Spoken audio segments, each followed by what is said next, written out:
Tonight, touchdown on the surface of the moon. And welcome to the moon. The first American lunar landing in half a century, and this time with Canadian cameras on board. Why it was a nail-biter until the last minute. What's behind the grocery prices you pay? An insider speaks out about their experience with one of the big chains. They tend to often seem like they're made up to pad sometimes their profits. And at issue, why a political promise to protect kids online turned ugly fast. You can imagine all of the things that will be criminalized. This is yet another example of Pierre Poilievre being irresponsible. From CBC News, this is The National with Chief Correspondent Adrian Arsenault. Thanks for joining us tonight. For the first time since the last Apollo mission of 1972, a U.S. spacecraft has made it to the surface of the moon, making a landing and a little bit of history.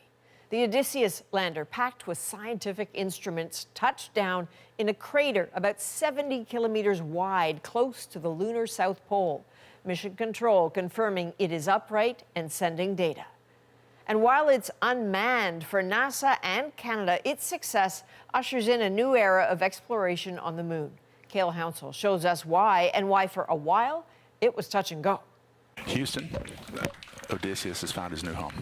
After a few tense moments in Mission Control, with flight controllers scrambling to solve a last-minute problem with the navigation system. I know this was a nail-biter, but we are on the surface, and we are transmitting, and welcome to the moon. NASA announces what it calls another giant step forward for mankind. Today, for the first time in more than a half century, the U.S. has returned to the moon. Today, for the first time in the history of humanity, a commercial company, an American company, launched and led the voyage up there. And liftoff. The unmanned Nova-C lunar lander, the Odysseus, launched from the Kennedy Space Center 7 days ago, taking these photos along the way. Everything that we learn from being able to succeed there brings back benefits to Earth. On board are Canadian cameras, Eagle Cam, designed to deploy right before landing to take the first ever selfie of a lander touching down, and another that could capture the first images of the Milky Way from the lunar surface. And it'll be the first for the scientists, for the engineers, but also for the public to see how it is to land on the surface of the moon. On touchdown, the lander was transmitting, but its status wasn't immediately clear. Other countries have successfully landed unmanned spacecraft. A Japanese one landed earlier this year, but ran out of power shortly after. Experts say all attempts are building toward the ultimate mission of sending people back to the moon. Jeremy Hansen. The Artemis II mission, in which Jeremy Hansen will make history as the first Canadian to travel to the moon.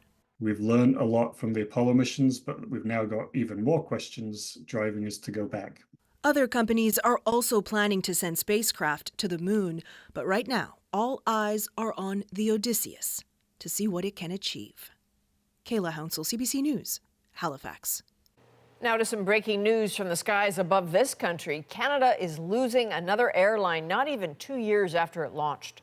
Lynx Air, which billed itself as an ultra-low-cost carrier, says it's filed for creditor protection and is ceasing operations after the weekend.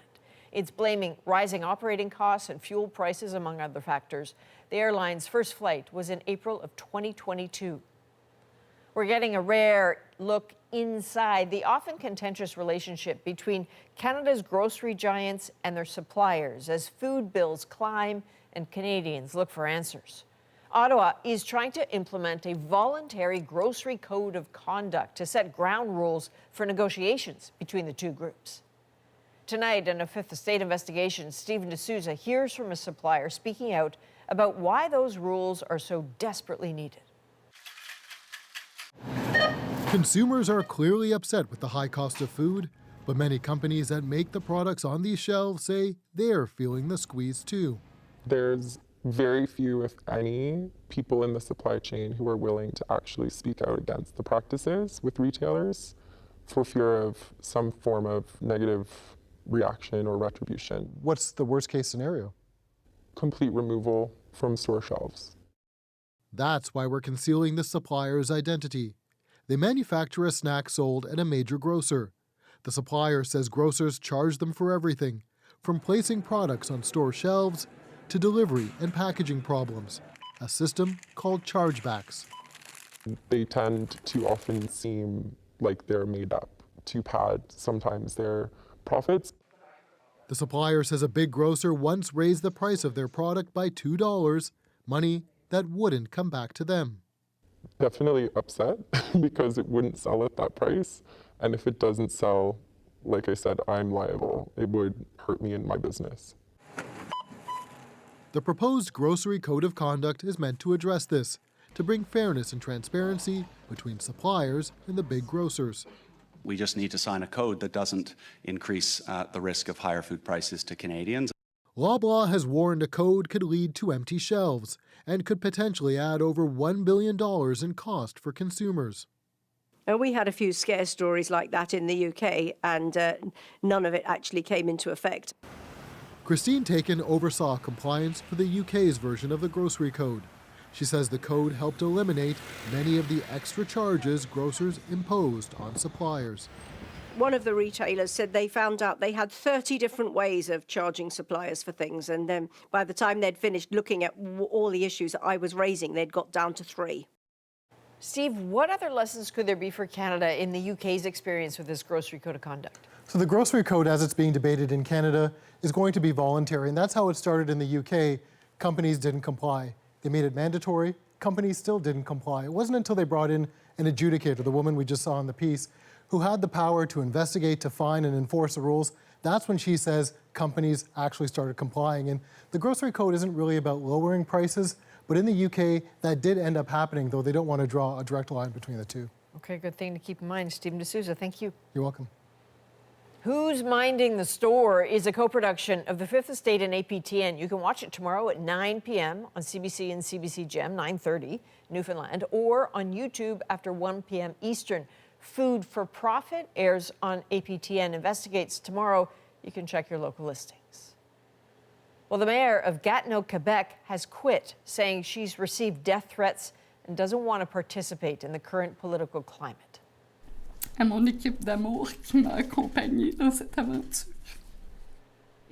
France Bellil made the announcement in an emotional news conference, saying she's making the move to preserve her health and integrity. She is calling on the province to reflect on what municipal politicians are going through.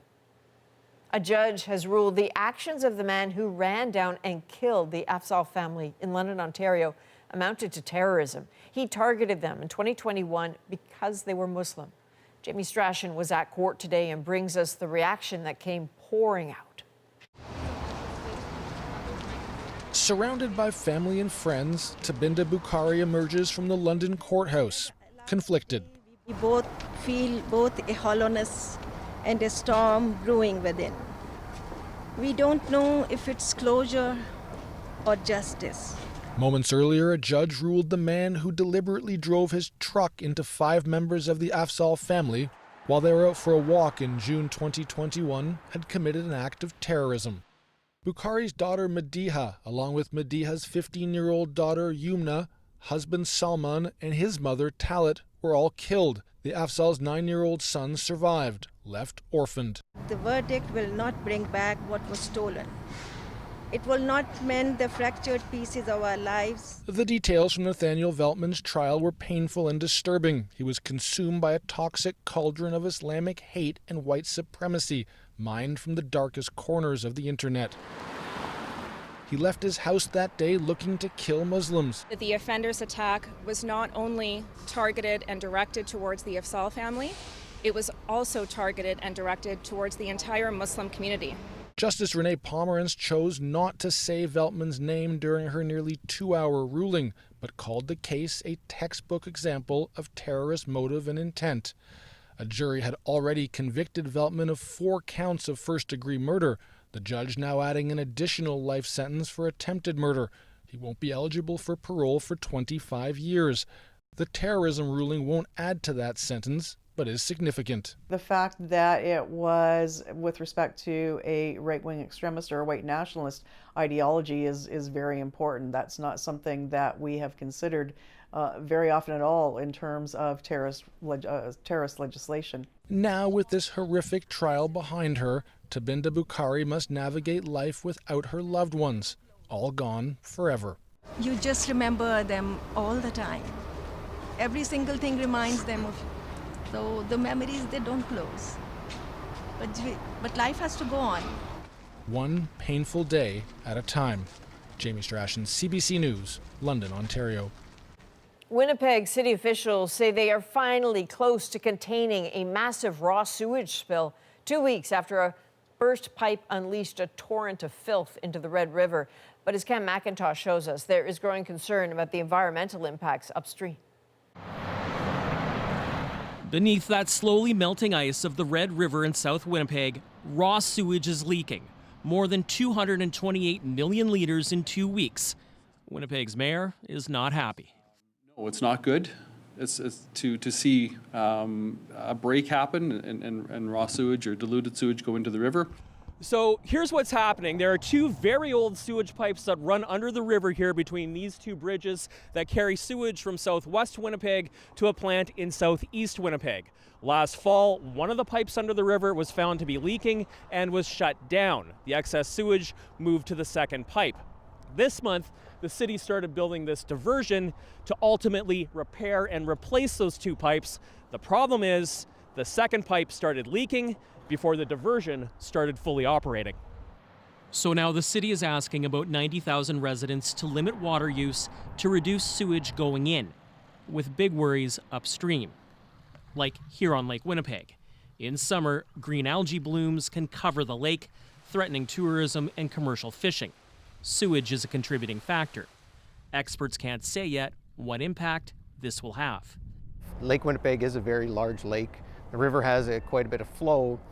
So yes, there's raw sewage going down the river, but we have to figure out what impact that's going to have on the larger system. Winnipeg's aging sewer system has had issues for decades, with bigger leaks than this. Amid broader criticisms, all levels of government have done too little to protect Lake Winnipeg. We as Manitobans have to recognize that this is going to cost us money. We can't keep pushing it on to future generations. Our focus right now is the billions in investments that we are making to improve our wastewater system, to upgrade our wastewater system. The city says the leak should be fixed by the weekend, but no one is able to promise this won't happen again. Cameron McIntosh, CBC News, Winnipeg. In Spain tonight, at least 4 people have been killed, more than a dozen injured after fire engulfed 2 apartment buildings in Valencia. This is tremendous, unbelievable. I can't believe it, says this resident who managed to escape. Firefighters have rescued others from their balconies, but it's unclear how many were trapped inside. The building where the fire started was home to 450 people and spread within minutes, according to residents. An engineer told local media that the cladding used on the building was highly combustible. The United States is set to announce new sanctions against Russia Friday, as the White House tries to send a message to the Kremlin after the death of Alexei Navalny. But as Katie Simpson tells us, both presidents are already exchanging some personal insults. A show of strength and defiance by Russian President Vladimir Putin, getting a first-hand look at an updated nuclear bomber. The timing, no coincidence, as the U.S. finalizes its response to the death of Alexei Navalny. President Joe Biden meeting with the late Russian opposition leader's widow and his daughter, vowing to hold the Kremlin to account. We're going to be announcing the sanctions against Putin, who is responsible for his death, tomorrow. Some 500 targets in Russia's industrial and defense sectors will be hit by the new sanctions to be rolled out by the U.S. and its allies, along with additional measures targeting third countries, which have allowed Russia to get around sanctions already in place. We are always looking at additional ways that we can choke off the Russian war machine. But past measures have failed to stop Russian advances on the battlefield in Ukraine.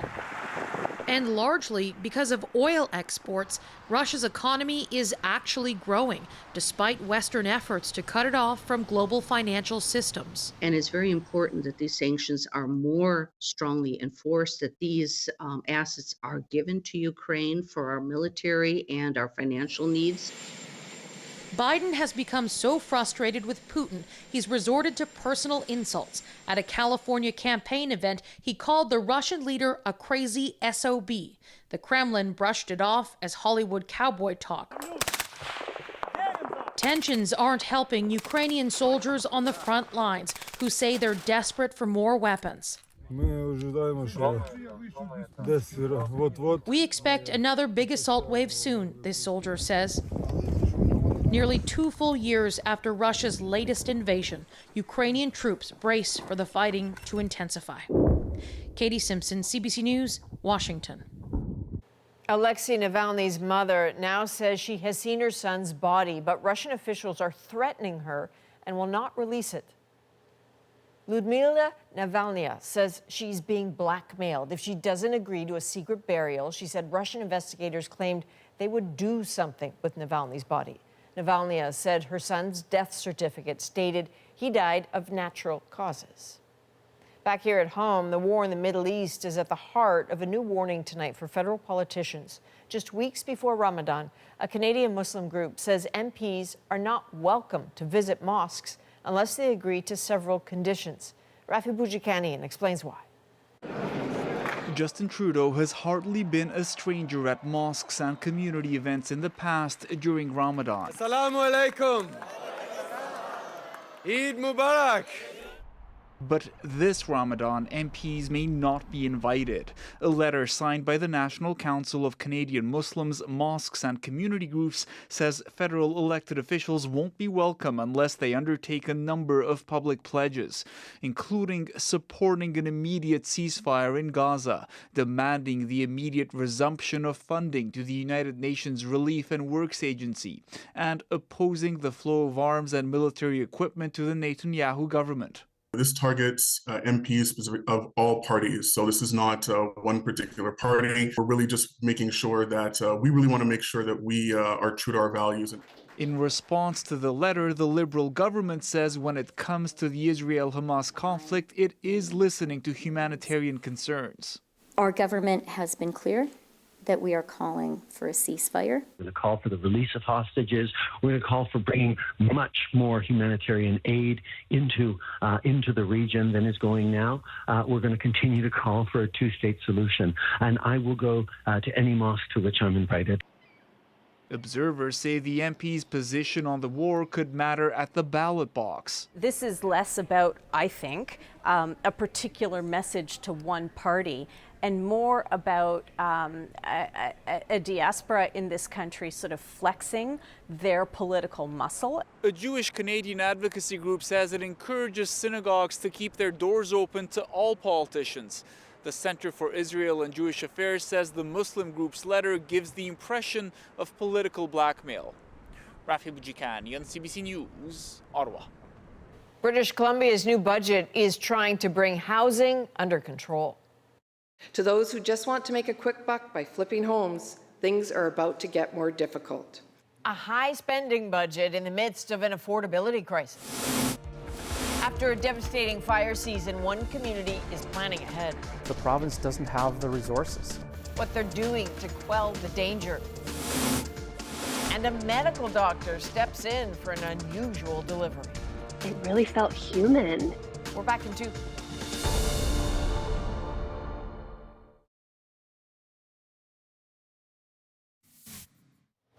Two more fertility clinics in Alabama are pausing IVF treatments after the state Supreme Court ruled frozen embryos are children. Both clinics say the ruling presents too many legal risks now that destroying embryos can be considered a crime.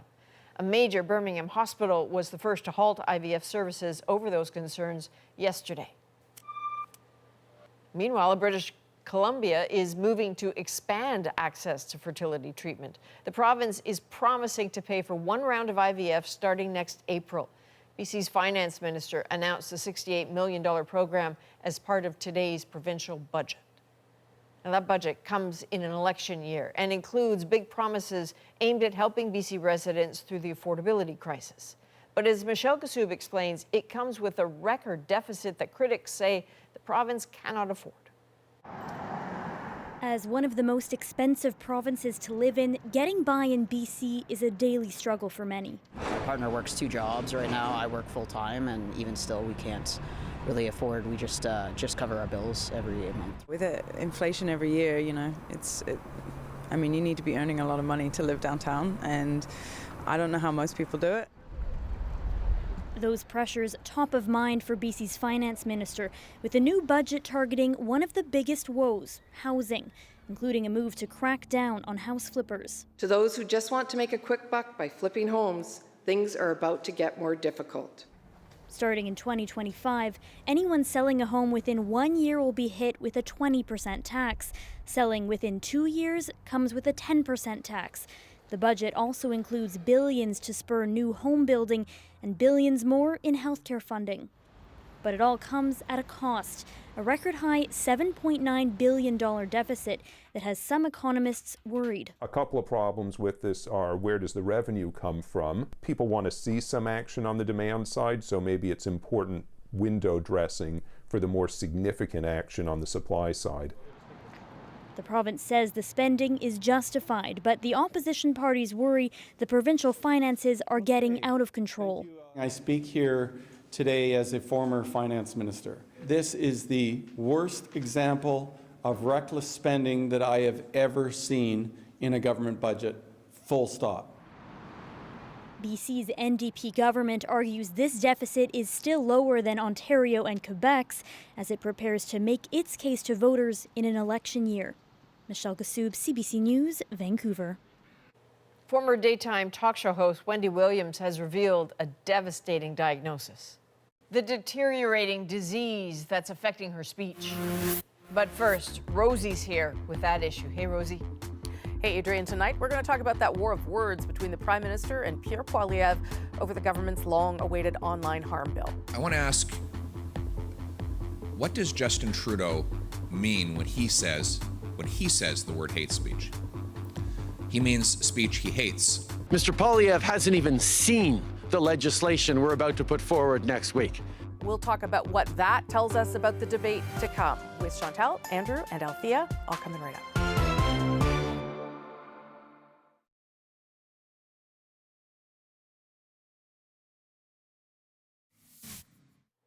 Former talk show host American Wendy Williams revealed she's been diagnosed with dementia and a form of aphasia which affects the nervous system. Her spokesperson says it's impacting her ability to communicate. The 59-year-old hosted her show until 2022, the same year Bruce Willis revealed his own aphasia diagnosis. Well, it might be the middle of winter, but wildfire season is off to an early start in Alberta. Warm, dry weather is already fueling dozens of fires in that province. As Julie Wong shows us, response crews are gearing up, trying to get ahead of it. Last year, when wildfire threatened Drayton Valley, Lane Naprava jumped into action, helping to build fire guards. Well, it's all our community too, right? And it's hard to sit back and, watch as everything's burning around you. Now, he's one of dozens of people ready to volunteer in case the province becomes overwhelmed again. Among them, truck drivers and heavy equipment operators. When there's a fire in the community, I want to help. The province doesn't have the resources as well. And consequently, everybody needs to pitch in on these things. We're going to give you an overview of the incident command system. That means learning emergency workflows and staying safe in the field, so it's seamless under pressure if or when the time comes. We can't always wish problems away and hope that someone's going to come in to save us. The best solutions come from the ground floor. A record 2.2 million hectares burned in Alberta last year. Wildfire season, which normally begins March 1st, started several days early. There are 55 active wildfires. Facing warm and dry conditions, Alberta could be in for another grim season. Well, I think we're going to be more prepared than we were last year for sure. Alberta's forestry minister says this season, the province will continue using nighttime firefighting helicopters, bring in ATV and fire bans sooner, and try and add 100 more firefighters to the front lines. It will also rely on volunteers, again. No jurisdiction has the number of firefighters available, trained, ready to go, and employed on an annual basis to fight the worst fire year. So we're going to give you some of that information today. Back in Breton, there's a shared goal for those here. I just want to keep communities safe, honestly. More of these information sessions will be held in the coming weeks in a province where wildfire season is already underway. Julia Wong, CBC News, Breton, Alberta. Now let's break down the week in politics. Rosie's here with At Issue. At issue tonight, the government is promising new legislation to protect minors online. The Conservatives aren't waiting to slam it, saying Liberals want to limit free speech. Go down the list of things that Justin Trudeau disapproves of, and you can imagine all of the things that will be criminalized. What he should actually do is look into his own heart and ask himself why he was such a hateful racist. This is yet another example of Pierre Poilievre being irresponsible and not serious, and choosing to play politics instead of actually focusing on what matters. So is this about protecting kids or limiting speech, and what to make of the debate and the way it is already? Hi there, I'm Rosemary Barton, here to break it down tonight on At Issue. Chantal Hébert, Andrew Coyne, and Althea Raj. Andrew, let's start with you. This is the government's second attempt, really, on this piece of legislation. And you can already see how they're trying to frame it, which I think is different than the way they were doing it initially, really focusing it on how children need to be protected online and other groups.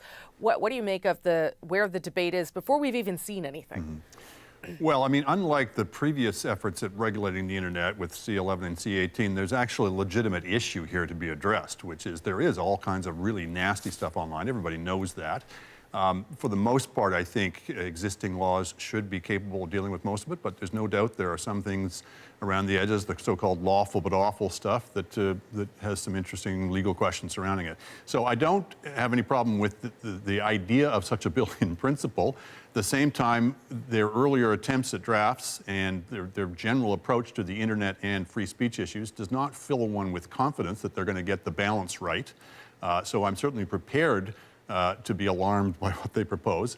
But just saying flat out before they've even shown it that the bill is dead on arrival or whatever language they used, it seems to me a bit hasty. So let's wait and see the bill first. Yeah, I mean, a lot of it was previously about hate speech, which I think is what sort of sparked concern from people, because who would define what that was?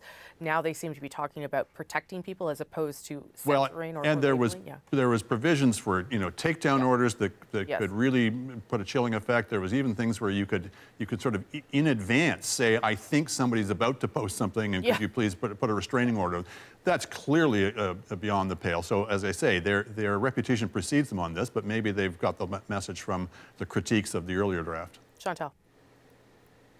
Yes, but it's still hard to see how any of those lofty goals will be fulfilled in practice. Beyond virtue signaling, yes, protect kids, but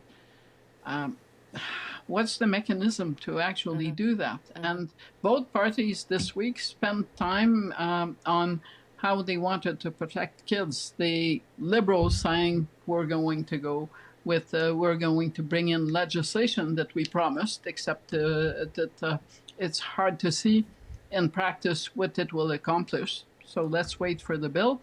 And then the Conservatives on another bill that came from the Senate on Pornhub and the need to show that you're of age to see pornography.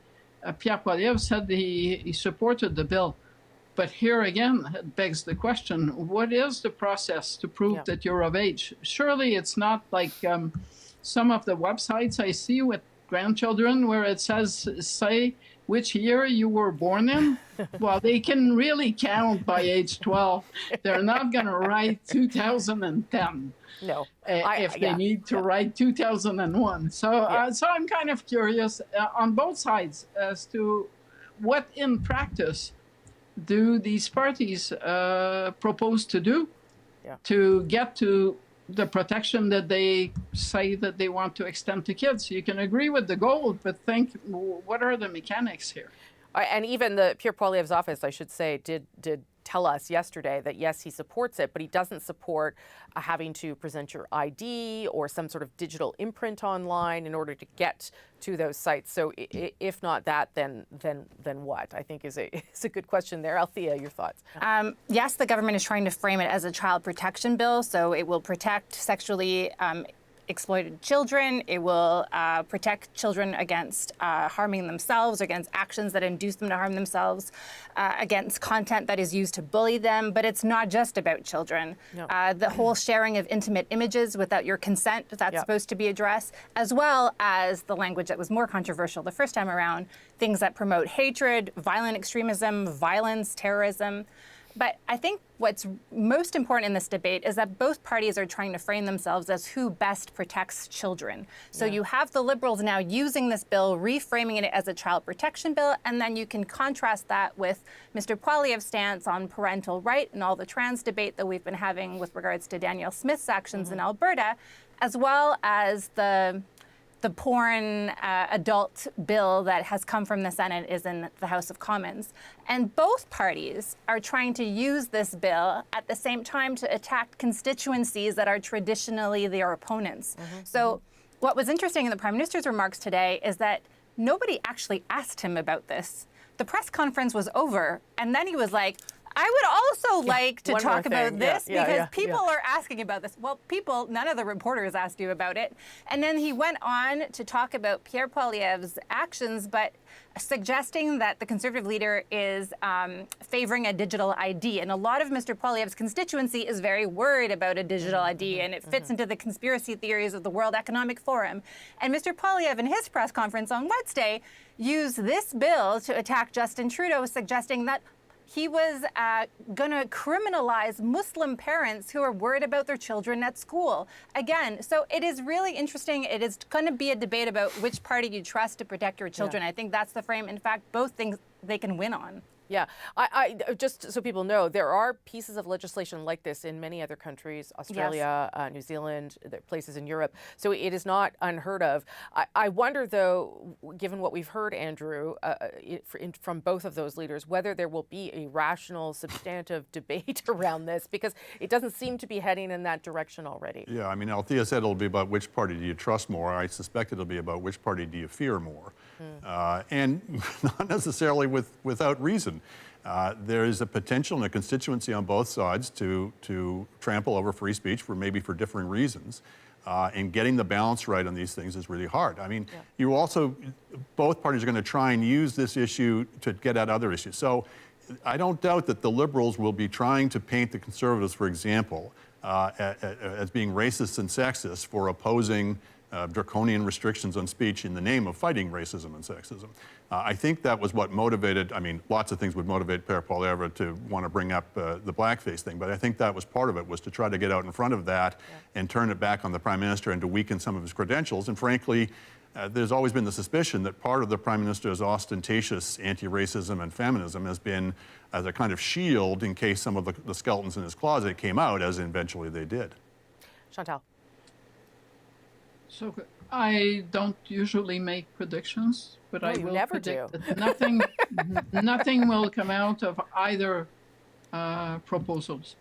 That we are here in virtue signaling territory, that the Liberal bill will be problematic enough. I noted that the Prime Minister, in his attempt to talk about it, said it would trigger a debate. Well, debate isn't legislation. It's just a conversation to talk about something. And if you're going to go for the Pornhub restrictions, but you're against every means to verify that the person saying I was born in 2000 is actually born in 2000, then you're going nowhere either. Last word to you, Althea, 30 seconds. Oh, well, to me, they're a little different. One, I think on the harms bill, I think Mr. Poilievre would have been best served, frankly, to hold his fire and then attack it for what's actually inside it, because I'm sure there will be poison pills in it, but now it seems a bit of an overreach, and I wonder if it is framed successfully as a child protection bill, if he can put the toothpaste back in the tube. On the Senate bill, there is no mechanism in the bill to to define how old you are. That is left to the government in the regulation stage. And I believe that they do not know how to do that in a way that doesn't jeopardize people's privacy. Some of the ideas that we've seen floated in the United States and that have been used are like a third party. You know, you could totally reverse the tables and see how Pierre Poilievre would be outraged about such a suggestion. I think it's more like they weren't sure how that bill could be done. Okay. We're going to leave it there. I'm going to mark this day on my calendar as the day Chantal predicted something, and then we'll come back to it and see whether it proves to be Call me true. in 3 years. Okay, I will. After the break, the federal government responds after Quebec asks for $1 billion to cover the cost of asylum seekers. This is not and should never be about numbers, about cash, about money. It's about people. It's about human beings. Should Ottawa pony up more money, or is it time for a different response? That's next.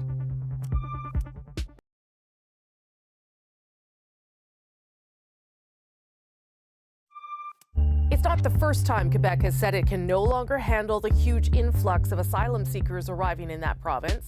We're calling upon the federal government to take its responsibilities and act before we get to this crisis point. Ottawa says it's willing to help, but this cannot be about finger-pointing. Is there something more we can do? Maybe. But take into consideration everything we're doing as a government. Let's sit down and discuss on that basis. Premier Legault says he will meet with the Prime Minister in the coming weeks because his province simply can't offer services to more people without support. Is there a bigger solution here, or is Quebec using this issue just to get more money from Ottawa? Let's bring everybody back. Chantal, Andrew, and Althea. Probably both of those questions I've answered could be true. But Chantal, let me get your perspective from Quebec. Obviously, this is an issue, but now the government is saying we're paying for all these things, education, beyond healthcare and housing, and we can't do it anymore. There's simply too many people. Is this a valid argument they're making? Up to a point. Pressure is real, as it has been and is still real in Toronto. Why Toronto and Montreal? Because that is where the country's two major airports are and where a lot of asylum seekers have been landing. And for sure, both cities suffer from the same problems on housing, on social services. In Quebec, a labor shortage that affects schools. So if you're going to open classes, you need teachers. So that part of it is totally real. It's also true that the Quebec government, for one, has been putting pressure on the federal government to, for instance, reimpose visas on visitors from Mexico who make up a significant percentage of asylum seekers. So yes, pressure is real. That being said, François Legault is a premier who desperately needs a win. He's fallen back in the polls to the Parti Québécois. Everything that he's been doing so far has not worked in restoring the CAQ as the dominant force that it was maybe only a year ago. And I think he is discovering that it's harder to get action from a federal government when you are as unpopular as premier as Justin Trudeau is in Quebec. Yeah, I mean, I guess he's going to get the meeting, which is already something, Althea. Whether he gets to walk away with $1 billion, I would be very surprised. But your thoughts? Well, I think there's lots, actually, that the federal government can do. And I don't want to take away, I do think the Quebec government is kind of scapegoating asylum seekers and pointing the blame solely on the federal government. But there's a lot more the federal government can do. And to Pablo Rodriguez's comments just before the break, you know, money is a source of dignity as well, and there is not enough in the system. So right now, the federal government pays for refugee settlement services, but they are not obliged to pay for asylum settlement services. So there is a gap there, and it is not fair to put that on the provinces. The federal government should be responsible for the borders. They should be doing more to tell people, frankly, not to come to the country, that their asylum claim is going to be refused on all of these different grounds, because once they come here, they have to wait, on average, 15 months before their case gets finalized, another 6 months if they appeal. By that time, they're anchored. They may have had children who are Canadian citizens. The backlog is enormous. More resources should be put into this. 165 1,000 people are waiting for their case to be heard. 2 years ago, we were finalizing more claims than we were receiving.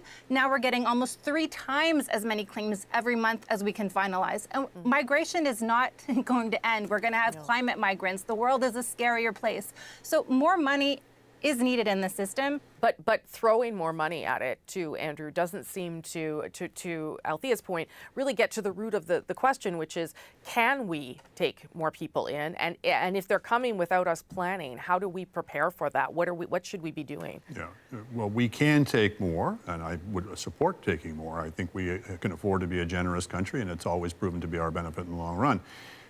But yes, the federal government has responsibility for the borders. I would like to see a high level of immigration, a high level of intake of refugees, but therefore we've got to set aside the funding to resource it. So there's no getting around that. I would prefer that the federal government was paying attention to these kinds of federal responsibilities. I would also add defense, for example, in that, rather than embarking upon new and expensive social programs for, where they're not necessarily as pressing a need. We have absolutely a pressing needs at the border. We have pressing needs in terms of national defense. These are absolutely essential federal responsibilities. All that being said, I will say it's ironic, of course, to see the provinces doing, the province of Quebec in this particular case, doing what they always do, which is to bristle at any federal intervention in any way, shape, or form, particularly in social services, except when there's money involved, when they're all too willing to welcome federal intervention. So the irony of the provincial position is also apparent here. 30 seconds to you, Chantal. I am not convinced that this debate, the way that it is being framed, is going to do any good, but I am convinced that it will do harm to the image of asylum seekers, many of whom are not here for the wrong reasons, and their kids, with the Quebec government now deciding that it shouldn't be forced to offer daycare to people who actually have a work permit and are seeking asylum in this country. It's a debate that is not being handled on either side on an adult basis. Well, let me just end on that point about the daycare and the appeal the Quebec government has launched. Is that getting any blowback in the province? Because it does raise eyebrows when a government's going after how children should be Every looked after. opposition party, to set it up, the Quebec Court of Appeal has ruled that Quebec must offer asylum seekers' children places in publicly funded childcare centers. Those places are offered on if you're in the line, you get your place. So there's no fast track here. No. The Quebec government wants to appeal this to the Supreme Court and says those places in subsidized daycare should be for Quebecers only. The fact is that they should be for people who pay income tax, and on that basis are allowed access to public services. And that means asylum seekers with work permits actually are paying taxes and should be able to access public services. So it's a complicated issue, but it has brought the ire of every single opposition party upon the CAQ. Okay, we'll leave it there. Thank you all very much. And with that, I'll send things back to Adrienne, and she, of course, is in Toronto. Thank you, Rosie. Next, a doctor performs a rare C-section on a gorilla. People have asked me, well, how did you prepare for this? Did you study gorilla anatomy? No, I didn't. Baby Jamila's extraordinary birth in our moment.